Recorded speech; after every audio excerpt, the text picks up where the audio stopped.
Hello dear students. इस video में भारत और अमेरिका के संबंधों पर चर्चा करने जा रहा हूं।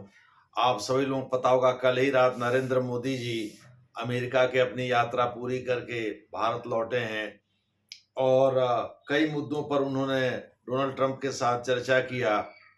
इसके पहले वो तुलसी गाबार्ड, जो कि वहाँ राष्ट्रीय सुरक्षा की निदेशक हैं, जिसके तहत 9 प्रमुख सुरक्षा एजेंसियां काम करती हैं, वहाँ उनसे मिले। फिर एलन मस्क, जो कि टेस्ला के मालिक हैं, ट्विटर के भी मालिक हैं और इसमें उसका नाम एक्स रख दिया गया है, और भी तमाम स्टारलाइट वगैरह जो वो अंतरिक्ष में जो अपने से उपग्रह भेजते हैं, उसके भी मालिक हैं। उसके साथ साथ वो अपने 3 बच्चों के साथ मिले थे। उसके साथ साथ वो रामास्वामी जी, जो कि वहाँ के एक बिजनेस टाइकून है, उससे मिले। उसके बाद और भी लोगों से मिले, सुंदर पिचई वगैरह से मिले। उसके बाद उन्होंने डोनाल्ड ट्रंप साहब के साथ मुलाकात किया। डोनाल्ड ट्रंप अमेरिका के नए राष्ट्रपति हैं। अभी 20 जनवरी को उन्होंने शपथ लिया था, आप सभी लोगों को पता होगा। रिपब्लिकन पार्टी के नेता हैं। जो बाइडेन सरकार चली गई और वो डेमोक्रेट थे और इनकी सरकार वापस आ गई। कमला हैरिस इनके अपोजिशन में लड़ी थी, चुनाव वो हार गई थी, डेमोक्रेट पार्टी की थी, और वो इसके पहले अमेरिका की वाइस प्रेसिडेंट थी। इसमें तो जेडी वांस है, जिनकी पत्नी उषा वांस कहा जा रहा है, भारतीय मूल की ही महिला है और नाम से भी स्पष्ट है कि भारतीय मूल की है।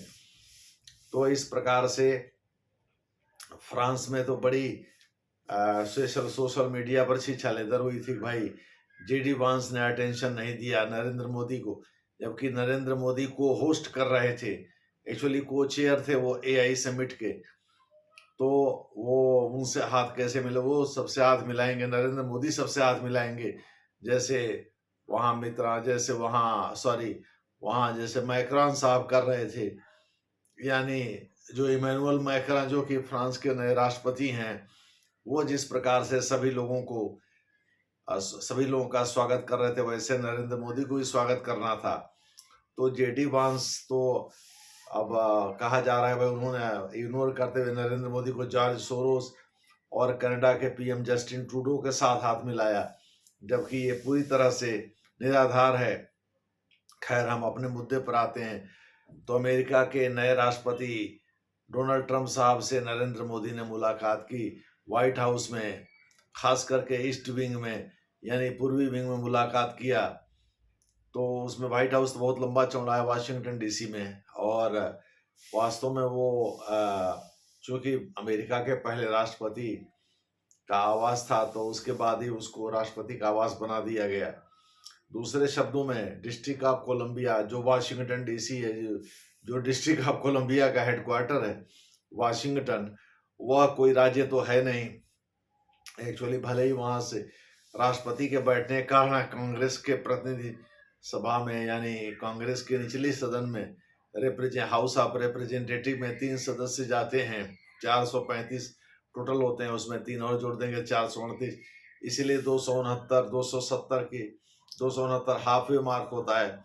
270 सीटें जीतना जरूरी है किसी कोई व्यक्ति को वहां का राष्ट्रपति बनने के लिए। ये सब कहानी तो मैं पहले बता चुका हूँ। खैर, आज हम जिस विषय पर चर्चा करने जा रहे हैं वो है नरेंद्र मोदी और डोनाल्ड ट्रंप की मुलाकात। तो डोनाल्ड ट्रंप साहब ने नरेंद्र मोदी के साथ टैरिफ में, वो टैरिफ को लेकर के सबसे ज्यादा चर्चा रही। Trade, tariff, technology, defence, AI summit, immigration, इन तमाम मुद्दों पर चर्चा उन्होंने किया। उसमें वो चुनाव के पहले बोल चुके थे कि भाई वो रेसिप्रोकल टैरिफ लागू करे, यानी जितना भारत लागू करेगा उतने ही अमेरिका भी लागू करेगा। और वो इसके पहले नरेंद्र मोदी के साथ मिलने से पहले कई बार कह चुके हैं भारत हाईएस्ट टैरिफ रेट में आता है, यानी भारत में लगभग 14% कस्टम ड्यूटी लगाई जाती है अमेरिका से जो आयातित सामान होते हैं, यानी वो 14% महंगा हो जाता है भारतीय बाजारों में। अमेरिका चाहता है इसे कम किया जाए। विक्रम मिश्री के अनुसार अभी तक भारत जो कच्चा तेल खरीद रहा था अमेरिका से तेल और सीएनजी पर भी बात हुई, तो कच्चा तेल खरीदा था उसकी वो लगभग 15 अरब अमेरिकी डॉलर के बराबर था, जिसे इस नए वर्ष में बढ़ करके 25 अरब अमेरिकी डॉलर करने का इरादा है, ऐसा ब्लूमबर्ग ने उनको कोट करते हुए कहा है। BLOOMBERG, ब्लूमबर्ग वहाँ का एक न्यूज़पेपर भी है, एक राष्ट्रीय चैनल भी है।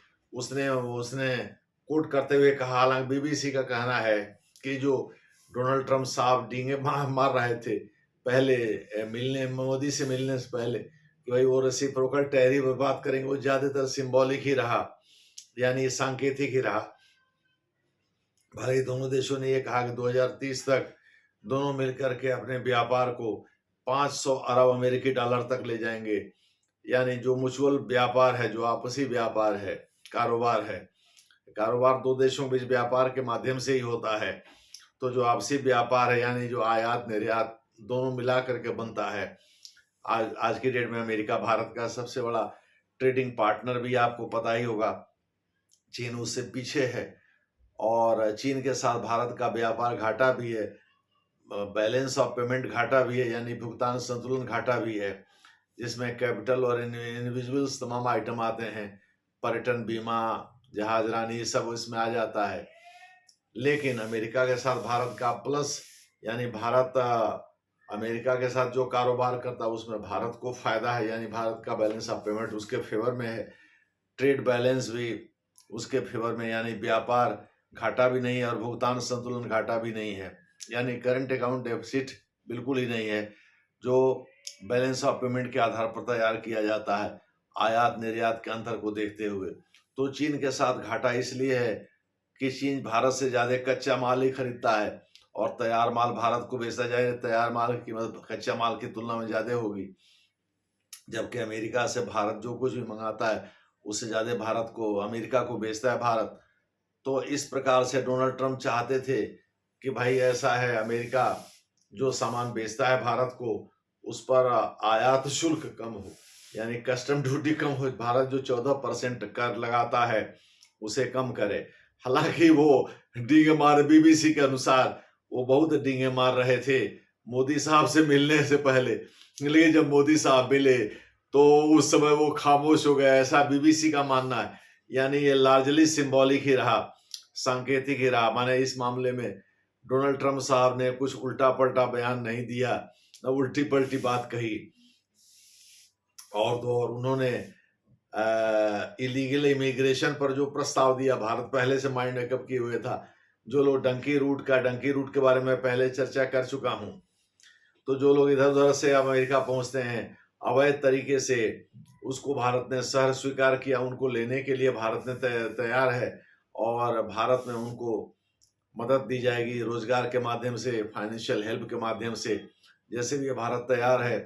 तो उसमें डोनाल्ड ट्रंप साहब कुछ कहने इस दिन से नहीं। सुना यह है कि आज भी कुछ भारतीय वहां से अमेरिका से रवाना किए जाएंगे और 16 को, यानी कल भी कुछ भारतीय इलीगल जो इमिग्रेंट हैं, अवैध रूप से रह रहे वहां अमेरिका में घुसे हुए जो अप्रवासी भारतीय हैं, उनको भी भारत लेगा। और ये दोनों अमृतसर के अंतर्राष्ट्रीय हवाई अड्डे पर, जो संभवतः बाबा रामदास हवाई अड्डा अंतर्राष्ट्रीय हवाई अड्डा है, वहीं उतरेंगे। तो इस प्रकार से भारत पहले से तैयार था। लेकिन रही बात सीएनजी और तेल के माध्यम से, तो तेल के माध्यम से विक्रम मिश्री जो कि भारत के विदेश सचिव, उनका कहना है काफी हद तक हम इस भुगतान संतुलन के घाटे को पूरा कर देंगे और अमेरिका को कहने का मौका नहीं मिलेगा। तो इसलिए जिस रेसिप्रोकल टैरिफ की बात कर रहे थे अमेरिका, भारत जितना टैक्स लगाएगा उतना ही भारत से आयातित सामानों पर अमेरिका लगाएगा, वो टाई फिश हो गया। दूसरे शब्दों में एक पत्रकार ने पूछा भी कि भाई बेटर निगोशिएटर कौन है, आप हैं कि नरेंद्र मोदी हैं? तो डोनाल्ड ट्रंप साहब ने नरेंद्र मोदी की ओर इशारा किया। दूसरे शब्दों में वो बात नरेंद्र मोदी की तारीफ करते रहे। कारण ये कि अहमदाबाद में जो हौदी कार्यक्रम हुआ था, हौदी का मतलब जिसमें नरेंद्र मोदी और डोनाल्ड ट्रंप साहब दोनों शामिल हुए थे, उसमें यानी 2000 संभवतः 2020 फरवरी की बात है। तो ऐसी दशा में डोनाल्ड ट्रंप साहब वो फोटोग्राफ याद करते रहे। वो फोटोग्राफ के बारे में भी कहा जाता है वह किताब भी नरेंद्र मोदी पहले ऐसे विजिटिंग डिग्नेटरी हैं जिसको डोनाल्ड ट्रंप साहब ने दिखाया है या भेंट किया है। दूसरे शब्दों में डोनाल्ड ट्रंप साहब जब से सत्ता में दूसरी बार आए तब से तो ये चौथे हैं, यानी चौथी बार चौथे देश के शासनाध्यक्ष हैं जो कि वहां डोनाल्ड ट्रंप साहब से मिलने गए हैं, कोई शासनाध्यक्ष या राष्ट्राध्यक्ष के रूप में या दोनों के रूप में। लेकिन सच्चाई ये है कि डोनाल्ड ट्रंप साहब को अपने पुराने स्मृतियों की याद है और इस वजह से वो नरेंद्र मोदी के साथ कोई टफ बातचीत नहीं कर पाए, यही बीबीसी का मानना है। यानी बीबीसी के अनुसार ये बात भले डोनाल्ड ट्रंप साहब ने अकेले में कह दी हो, लेकिन मोदी के सामने वो सिंबॉलिक ही रहा। दोनों देशों ने आपसी व्यापार को या कारोबार को बढ़ा करके 500 अरब अमेरिकी डॉलर करने का लक्ष्य रखा। रही बात F-35 फाइटर प्लेन की, जो 5th जनरेशन का स्टील्थ फाइटर है, यानी वो रडार उसको पकड़ नहीं पाता, चोरी छिपे वो किसी भी दुश्मन पर हमला करके अपने देश में वापस आ सकता है। 2000 किलोमीटर के आसपास उसकी प्रति घंटे रफ्तार है। तो इस प्रकार से नरेंद्र मोदी को चुनना है रूसी Su-57 में और F-35 में से किसे लेते हैं। F-35 आक्रमण के लिए बनाया गया है, Su-57 प्रतिरक्षा के लिए बनाया गया है, यानी अगर आप पर कोई शत्रु आक्रमण करता है तो उससे अपना बचाव कैसे करें। तो अमेरिका का भी Su-57 ये भी 5th जनरेशन फाइटर एयरक्राफ्ट है और F-35 भी फाइटर एयरक्राफ्ट है। लेकिन मोदी को चुनना है इन दोनों में से किसे लेते हैं। अमेरिका तो बेचने का इच्छुक है इसको, यानी अमेरिका इसको सेल करना चाहता है। इसके अलावा आर्टिफिशियल इंटेलिजेंस पर भी बातचीत हुई दोनों देशों के बीच। एक मिनट,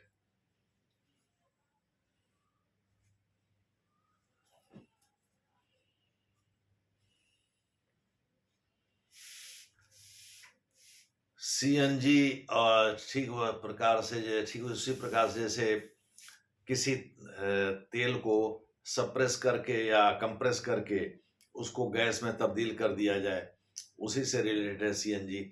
आप सभी लोगों को पता है जब से अमेरिका में कैलिफोर्निया तट के पास अमेरिका ने एक विकल्प ढूंढा है तेल का, और तब से वह कच्चे तेल के लिए सऊदी अरब या अन्य देशों पर निर्भर नहीं है। इसीलिए सऊदी अरब कई बार जो है वो अमेरिका से पंगा ले भी लेता है या अमेरिकी नीति के विरुद्ध भी बातें करता है। पहले तो सऊदी अरब अमेरिका का बहुत अच्छा मित्र हुआ करता था, आज भी है, लेकिन जानते हैं आर्थिक हितों को प्रभावित करते हुए अमेरिका ने सऊदी अरब से तेल लेना बंद कर दिया है। तब से सऊदी अरब थोड़ा सा खफा भी रहता है अमेरिका से आज भी। हालांकि अस्त्र शस्त्र के मामले में सबसे अधिक खरीदारी अमेरिका से वही करता है। खैर, वो अमेरिका चाहता है F-35 भारत को बेचना। अब भारत के प्रधानमंत्री को तय करना है कोई F-35 लेंगे या रूस ने जो ऑफर किया है Su-57 उसे लेंगे। दोनों के बीच का अंतर हमने बता दिया। दोनों 5वीं पीढ़ी के लड़ाकू विमान है, दोनों चोरी छिपे यानी स्टील्थ फाइटर, चोरी छिपे हमला करने में माहिर हैं, रडार दोनों को नहीं पकड़ पाएगा। इसके अलावे जो अन्य चीज़ों पर बातचीत हुई, अमेरिका ने उसमें डिफेंस के अलावे जो है टैरिफ के अलावे AI के अलावे इन्वेस्टमेंट पर भी बात किया। जो अमेरिकी आते हैं भारत में पैसा लगाते हैं FDI के रूप में खास करके, तो नरेंद्र मोदी FDI को प्रमोट करना चाहते भी हैं कि भाई बाहर से कोई पैसा लेके आवे और यहाँ FPI में नहीं, यानी शेयर बाजार में न लगा करके वो सीधे किसी इंडस्ट्री में लगावे, एडवर्टीजमेंट प्रमोशन में लगावे, एम्प्लॉयमेंट प्रमोशन में लगावे, जमीन जायदाद में लगावे, मकान दुकान में लगावे। तो वो इसको प्रमोट करना चाहते हैं। चूंकि FDI को निकाल करके जाना थोड़ा मुश्किल काम होता है, FPI तो तुरंत बेचे तुरंत चल दिए टाटा बाय बाय करते हुए, इसलिए इस पर भी मैंने एक वीडियो बनाया है। तो ज़्यादा FDI को प्रमोट करना चाहते हैं तो इस पर भी बातचीत हुई अमेरिका के राष्ट्रपति से लंबी चौड़ी। उसके अलावा तहब्बुर राणा के बारे में, यानी जो भारत विरोधी जो तत्व सक्रिय हैं अमेरिका में, खास करके जो खालिस्तानियों का गैंग है। नरेंद्र मोदी यह मांग की है डोनाल्ड ट्रंप साहब से कि भाई जो खालिस्तानियों का गैंग है उस पर कार्रवाई करिए। तो उन्होंने कहा अभी हम तहब्बुर राणा को आपको दे रहे हैं, इसके बाद अन्य पर भी कार्रवाई करेंगे। तो चूंकि अमेरिका अपने को कोर्ट की आड़ में छिपाता है, लेकिन उम्मीद यही है कि जैसे गुरुपतवंत सिंह पन्नू है, जो कि एक खालिस्तानी टेररिस्ट है, अमेरिका और कनाडा में सक्रिय रहता है और खुल करके वह बातें करता है अमेरिका भारत विरोधी अमेरिका में, तो इस प्रकार से हो सकता है उसको भी एक्स्ट्राडाइट करें डोनाल्ड ट्रंप। चूंकि डोनाल्ड ट्रंप साहब ये बात स्वीकार कर चुके हैं सार्वजनिक रूप से कि भाई जो बाइडेन के समय में भारत से अच्छे संबंध नहीं थे भारत के, और भारत तो थोड़ा सहज भी नहीं था जो बाइडेन के समय, क्योंकि जो बाइडेन रहते तो शायद तब्बू राणा का प्रत्यर्पण नहीं हो पाता। तो एक्स्ट्राडिशन अभी तो 26/11 मुंबई हमले के दोषी का हो रहा है, लेकिन इसके बाद उम्मीद है कि खालिस्तानी जो आतंकवादी पन्नू है उसका भी एक्स्ट्राडिशन हो, और भारत को, अगर ऐसा होता है तो भारत को आर्म इन द शार्ट। रही बात बांग्लादेश के मुद्दे पर, तो नरेंद्र मोदी ने बड़ा बढ़िया जवाब दिया। अमेरिकी पत्रकार ने पूछा भाई बांग्लादेश के मुद्दे पर आप क्या सोचते हैं, तो उन्होंने साफ साफ कह दिया कि यह एक द्विपक्षीय मामला है। अडानी के मुद्दे पर भी सवाल हुआ तो उनका ये घरेलू मामला है। इस मामले में भारत नरेंद्र मोदी, डोनाल्ड ट्रंप से ये पूछा गया बांग्लादेश को लेकर के, तो उन्होंने कहा मैं ये नरेंद्र मोदी के ऊपर छोड़ता हूँ कि मोदी साहब इसे कैसे डील करते हैं। मुझे लग रहा है इससे बांग्लादेश को काफी झटका लगा होगा। तो इस प्रकार से कुल मिला जुला करके ट्रेड, व्यापार, टैरिफ, यानी जो रेसिप्रोकल टैरिफ की बातें कर रहे थे डोनाल्ड ट्रंप साहब, उस पर काफी चर्चा हुई, लेकिन वो ज्यादातर सिंबॉलिक रहे नरेंद्र मोदी के सामने। ट्रंप साहब की कीमत गई। ट्रंप साहब ये हालत में, इस हालत में नहीं थे कहने के कि भाई भारत जितना कर लगाएगा उतना ही कर अमेरिका भी लगाएगा, लेकिन तेल के माध्यम से हो सकता है इस भुगतान संतुलन की जो व्यवस्था बिगड़ी हुई है उसे ठीक किया जाए। यानी जो भारत के भी पक्ष में दिखाई पड़ रहा है, अमेरिका चाहता है उसके पक्ष में झुके, तो हो सकता है मोदी साहब इस दोस्ती को आगे अगली पीढ़ी तक ले जाएं, अगले पादान तक ले जाएं, और हो सकता है कि वो तेल का आयात बढ़ा करके इसे पूरा करने की कोशिश करें, जो कि विक्रम मिश्री साहब कर रहे हैं। चूंकि छोटा ही सही लेकिन घाटा तो है। अमेरिका ज्यादा सामान खरीदता है, बेचता कम है भारत को, क्योंकि भारत में कस्टम ड्यूटी यानी सीमा शुल्क ज्यादा है, जिसको टैरिफ कहते हैं। तो इसी प्रकार से स्ट्रेटेजिक मिनरल, रणनीतिक खनिज पर भी बातचीत हुई। इसमें बहुत सारे अर्थ मटेरियल भी हैं, सेलेनियम जैसे, और प्रोस्टोनियम जैसे तमाम अर्थ मिनरल भी हैं, और तमाम अन्य खनिज भी आते हैं। तो इस स्ट्रेटेजिक मिनरल्स पर भी बातचीत हुई। सेमीकंडक्टर पर भी बातचीत हुई। सेमीकंडक्टर का आज की डेट में सबसे बड़ा उत्पादक ताइवान है, तो चीन इसलिए भी ताइवान पर नियंत्रण चाहता है। तो सेमीकंडक्टर के मुद्दे पर भी बातचीत। भारत अभी सेमीकंडक्टर आयात ही करता है अमेरिका से, स्ट्रेटेजिक मिनरल भी आयात करता है। अमेरिका इस मामले में लकी है, उसके पास इन दोनों का विपुल भंडार है। तो इस प्रकार से नरेंद्र मोदी ने मीगा और मागा की भी चर्चा की, यानी मेक अमेरिका ग्रेट अगेन, मागा और मीगा। मीगा मल्टीलैटरल इन्वेस्टमेंट गारंटी एजेंसी नहीं जो वर्ल्ड बैंक सिस्टम के तहत आता है, बल्कि मेक इंडिया ग्रेट अगेन। मागा मतलब मेक अमेरिका ग्रेट अगेन, ये नारा है डोनाल्ड ट्रंप साहब का, और मेक इंडिया ग्रेट अगेन नारा है नरेंद्र मोदी का। दोनों अपने को राष्ट्रवादी नेता समझते हैं और ये नारा लगाते रहते हैं। देखना है आगे क्या होता है। डोनाल्ड ट्रंप साहब ने ये बात तो सही है कि नरेंद्र मोदी को आवश्यकता से ज्यादा, यानी जरूरत से ज्यादा रेस्पेक्ट पे किया है। देखना है मोदी साहब उसे रिपे कैसे करते हैं। दूसरे शब्दों में भारत आज भी इतना अहम नहीं है अमेरिका के लिए, लेकिन अहम हो गया है। डोनाल्ड ट्रंप के साहब के समय, जो बाइडेन के समय भी था, लेकिन अहम ज्यादा हो गया डोनाल्ड ट्रंप के साथ दो कारणों से। पहली बात तो दोस्ताना रवैया है दोनों का, और दूसरा है कि चीन को इंडो पैसिफिक में काउंटर करना चाहता है अमेरिका, इसीलिए उसने क्वाड की भी बात की, क्वाड को मजबूत बनाने की बात कही। और मुझे लगता है क्वाड की शिखर बैठक में भाग लेने इस बार जो आएंगे डोनाल्ड ट्रंप साहब, तो भारत में भी हो सकता है आवे, तो इस प्रकार से, या उसके पहले आवे, देखना होगा आगे क्या होता है। तो इस प्रकार से तमाम चीजों पर बात हुई। इसी प्रकार से इंडो पैसिफिक यानी भारत प्रशांत क्षेत्र में, भारत का मतलब हिंद महासागर से हिंद प्रशांत क्षेत्र में शांति व्यवस्था कायम रखने की बात हुई।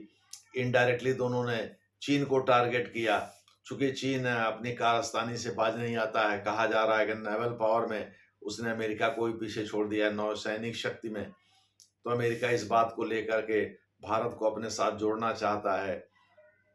डोनाल्ड ट्रंप साहब के आने के बाद ये बात स्पष्ट हो गई है कि इस्लामिक आतंकवाद हो या चीन का उत्थान हो, इन सब चीज़ों पर रोक लगेगी। दूसरे शब्दों में, पाकिस्तान को मिलने वाला जो फंड था अमेरिका से, उस पर भी पाबंदी लगेगी। और बांग्लादेश को जो सपोर्ट मिलता था जो बाइडेन एडमिनिस्ट्रेशन से, जिस तरह से उनका स्वागत होता था मोहम्मद यूनुस का, वो भी नहीं होने वाला है। मुझे लग रहा है इसीलिए बार बार मोहम्मद यूनुस नरेंद्र मोदी को उकसा रहे हैं, भाई आप बैल मुझे मार। इस पर मैंने एक वीडियो अलग से बना रखा है, देखना है आगे क्या होता है। तो बहरहाल अभी तो स्थिति यही है कि नरेंद्र मोदी अपनी अमेरिका की सफल यात्रा पूरी करके भारत लौट आए हैं। अब दिल्ली में सरकार के गठन की कवायद तेज हो गई है, देखना है आगे क्या होता है।